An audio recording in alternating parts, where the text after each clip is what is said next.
என்னடா இது அப்படின்னு பார்க்குறீங்களா? இது வேறு ஒன்றுமே இல்லைங்க. தேங்காய் எண்ணெய். ஊட்டியில் தேங்காய் எண்ணெய் பார்த்தீங்கன்னா இப்படி தான் இருக்கும். எங்கள் ஊரில் மார்க்கெட்டில் நீங்கள் போய் தேங்காய் எண்ணெய் வாங்குனீங்க அப்படின்னா அதை வந்து ஒரு கரண்டியில் எடுத்து அள்ளி பிளாஸ்டிக் கவரில் போட்டு கொடுப்பாங்க. அதை எடுத்துகிட்டு வாங்கிட்டு வந்து நாங்கள் இந்த மாதிரி கண்டெய்னர்ஸில் போட்டு வச்சு தான் யூஸ் பண்ண முடியும்.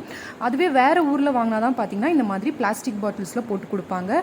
ஒரு வேளை தப்பித்தாவே இந்த மாதிரி பிளாஸ்டிக் பாட்டில்ஸில் நாங்கள் தேங்காய் எண்ணெய் வாங்கிட்டு வந்துட்டோம் அப்படின்னா அதை யூஸ் பண்ணுறது வந்து ரொம்ப ரொம்ப ரொம்ப ரொம்ப கஷ்டங்க.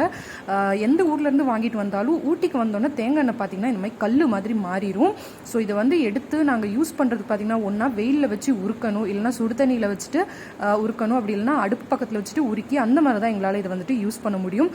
ஸோ இந்த ஸ்கூல் போகிற காலத்துலலாம் வந்துட்டு 2 ஜடை பின்னுறதுக்கு காலங்காத்தால் 8 மணிக்கு இந்த தேங்காய் எண்ணெய் உருக்கிறதுல இருக்கிற கஷ்டம் வேறு எதுலேயுமே இருக்காதுங்க. ஸோ ஊட்டி மக்களுக்கும் ஊட்டியில் பிறந்து வளர்ந்து வேறு ஊருக்கு போனவங்களுக்கு மட்டும்தான் தெரியும் ஊட்டியில் தேங்காய் எண்ணெய் யூஸ் பண்ணுறது எவ்வளோ கஷ்டம்னு.